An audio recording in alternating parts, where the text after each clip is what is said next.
அடவு நண்பர்களுக்கு எல்லாருக்கும் வணக்கம். குழந்தை பருவத்திலிருந்து பார்த்து பழகிப்போன பாரம்பரிய தெருக்கூத்து, நாடகம், இந்த கலைகளை எதிர்கால தலைமுறைக்கு கொண்டு போகணுன்ற நோக்கத்தோட இந்த அடவு யூடியூப் சேனலை எங்களுடைய சொந்த செலவுல நடத்திட்டு வரோம். எங்களுடைய இந்த வேலையை நாங்க தொடர்ந்து செய்யணும்னா உங்க ஒவ்வொருத்தருடைய உதவியும் அவசியமா இருக்கு. உங்களுக்கு விருப்பம் இருந்தா இந்த QR கோடை பயன்படுத்தி உங்களால் முடிந்த உதவியை செய்து எங்களுக்கு ஆதரவு அளிக்குமாறு அன்போட கேட்டுக்கிறோம். வணக்கம். குன்றாத இளமையும் குறையில்லாத செல்வத்தை படித்தேன். அந்த ஆடவனுக்கு முதற்கண் வணக்கம். விண்ணிலே தமிழ்குடியே தங்களுக்கு மனைவியாக ரேவதி என்று பெறப்பட்டு சீரம் சீர்போடு வாழ்ந்து வருகிறேன். சென்று கணவரை பார்க்க வேண்டும்.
இப்படியே சந்தோஷமா இருக்கணுங்க. நாம ரெண்டு பேரும் இப்படியே நம்ம அவங்க ஊருக்கு போடுவாங்க. அப்படியா? ஆமா. இன்றோ எனக்கு ஓய்வான நாள். அமாவாசை. எனக்கு இருப்பதோ 27 மனைவிமார்கள். அப்படி ஏன் ஆசை மனைவி, அன்பு மனைவி ரேவதி நீ மட்டும்தான். நான் மட்டும்தானே. அதனால்தான் உன்னை சந்திக்கும் முறைக்காக விரைந்து ஓடி வந்து. அப்படியா? ரொம்ப சந்தோஷமா இருக்குங்க. எனக்கு என் மனசுல ஒரு ஆசை இருக்குங்க. என்ன ஆசை? எனக்கு இப்போது என்ன செய்ய வேண்டியது தெரியுமா? இப்போதே தேவலோகத்து பூலோகம் பார்க்க வேண்டும். ஏன் எதற்காக? எனக்கு தேவலோகத்து பூலோகம் எதற்காக போக சொல்ற தெரியுமா?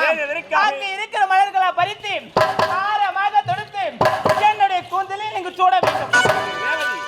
இன்றோ பூரண அமாவாசை, எனக்கோ ஓய்வான நாள் ஆகினால் இந்த தேவலோகத்தை விடுத்து பூலோகம் சென்று, ஏனென்றால் தேவலோகம் இருக்கக்கூடிய மலர்களை சுருக்கி அழுத்து விட்டது. ஆகினால் பூலோகம் சென்று நறுமணம் வீசக்கூடிய மலர்களை பிரித்து ஆரமாக தொடுத்துடைய கூந்தலை சூட வேண்டும்.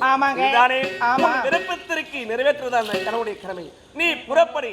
நான் இப்போது பூலோகம் சென்று நறுமணம் வீசக்கூடிய மலர்களை பிரித்து ஆரமாக தொடுத்து கூந்தலை நான் கூடுகிறேன். சீக்கிரம் வாங்க, உனக்காக காத்து கொண்டே இருப்பேன். அப்படியா? பாருங்க. இருந்தாலும் என் மனைவி ஆசைப்பட்டு கேட்டுவிட்டாள். புவியுலகம் சென்று நறுவன வீசக்கூடிய மரலை பறித்து ஆரமாக தொடுத்து அவருடைய கூந்தலை சூட வேண்டுமானால் ஏன் உடல் வரக்கூடிய அன்பை அழைத்து சென்றால் தான் உறுதுணையாக இருக்கும்.